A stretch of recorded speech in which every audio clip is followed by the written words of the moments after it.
Mines, près de 600 titres repris par l'État, un tournant stratégique. Kinshasa a franchi une étape majeure dans la maîtrise de ses ressources naturelles. Près de 600 titres miniers et de carrières, représentant plus de 31 600 km² de sous-sol, soit une superficie supérieure à celle de la Belgique, viennent d'être réattribués à l'État congolais. Cette opération est le fruit d'un rapport inédit remis au ministre des Mines, Kizito Pakabomba, par le cadastre minier, CAMI. Elle vise à mettre fin aux titres dormants et à la spéculation minière, longtemps dénoncée comme un frein au développement.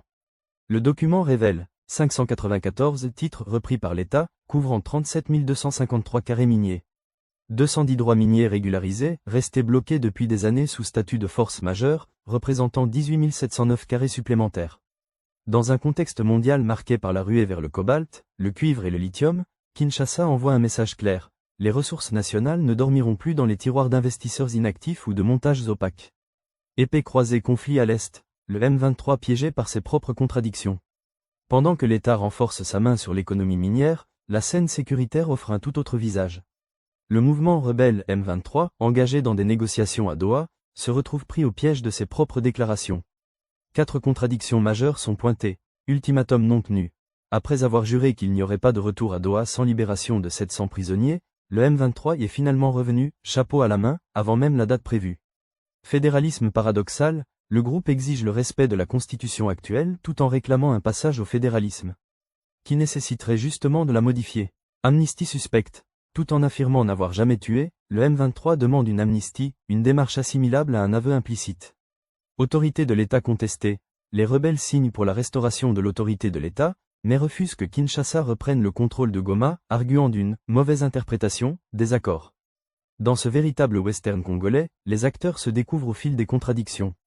Reste à savoir, lorsque la poussière retombera, qui avait réellement la main. Procès constant, un tournant majeur à la Cour de cassation. Kinshasa, 6 août 2025. À la Cour de cassation, l'audience du jour dans l'affaire Constant Mutamba a été marquée par un rebondissement inattendu. L'ancien ministre de la Justice, poursuivi pour le détournement présumé de 19 millions de dollars destinés à la construction d'une prison à Kisangani, a récusé 2 magistrats de la haute juridiction. Des juges contestés, qui se retirent. Dès le début de la séance, Constant Mutamba a pris la parole pour accuser 2 juges, Justin Kibamba Moket et Thomas Ochudi, de partialité. Selon lui, ces magistrats auraient rejeté systématiquement plusieurs exceptions soulevées par sa défense, et cela sans justification suffisante. Il parle de « conflit personnel » nuisant à l'impartialité du procès. La réaction ne s'est pas fait attendre. Les 2 juges visés ont annoncé leur déport volontaire. L'un a remis une lettre officielle, l'autre a fait la déclaration directement en pleine audience. Le ministère public a aussitôt pris acte, soulignant que la procédure de récusation n'avait plus lieu d'être. La Cour a donc placé l'affaire en délibéré. Des témoins clés à la barre. Malgré ce rebondissement, l'audience a continué avec l'audition de personnalités importantes. Rose Mutombo, ancienne ministre de la Justice, a livré sa version des faits concernant la gestion des fonds et leur répartition après l'arrêt de la Cour internationale de justice dans l'affaire des victimes de Kisangani. Amici Eradi, directeur général du guichet unique de création d'entreprises, a apporté des précisions sur la société Zion Construct, chargée du projet de construction et au centre des accusations. Ces interventions visent à éclairer la Cour sur la nature des transactions et les responsabilités engagées. La société civile exprime ses doutes. À l'extérieur, la tension est palpable. L'Association congolaise pour l'accès à la justice, ACAJ, critique la manière dont l'affaire est conduite. Elle dénonce le rejet quasi systématique des arguments de la défense et un rythme jugé précipité, laissant craindre que l'issue du procès ne soit déjà décidée. Un verdict attendu avec impatience.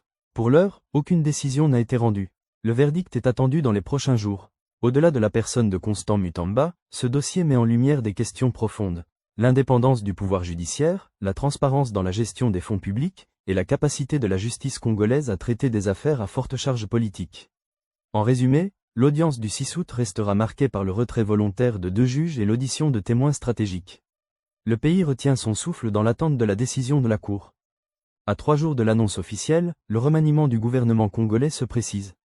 Le président Félix Tshisekedi a confirmé que la première ministre Judith Tuluka conservera ses fonctions, mais avec une équipe profondément remaniée. Un gouvernement plus resserré. Selon des sources proches de la présidence, la nouvelle équipe comptera moins de 50 membres, contre 54 dans le gouvernement actuel.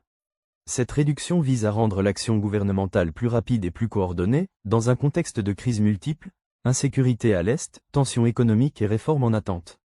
40% de nouvelles figures. Le futur gouvernement souminois 2 intégrera environ 40% de nouveaux visages. Parmi eux, des personnalités issues de l'opposition politique, notamment proches de Martin Fayoulou et Adolphe Musito, ainsi que des représentants de la société civile.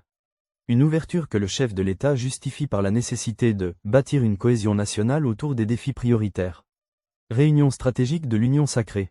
Dimanche dernier, Félix Tshisekedi a réuni les membres de l'Union sacrée de la nation USN pour harmoniser les derniers choix. La rencontre a permis de valider la composition finale et de rappeler la ligne politique du prochain exécutif, efficacité, inclusion et lutte contre la corruption.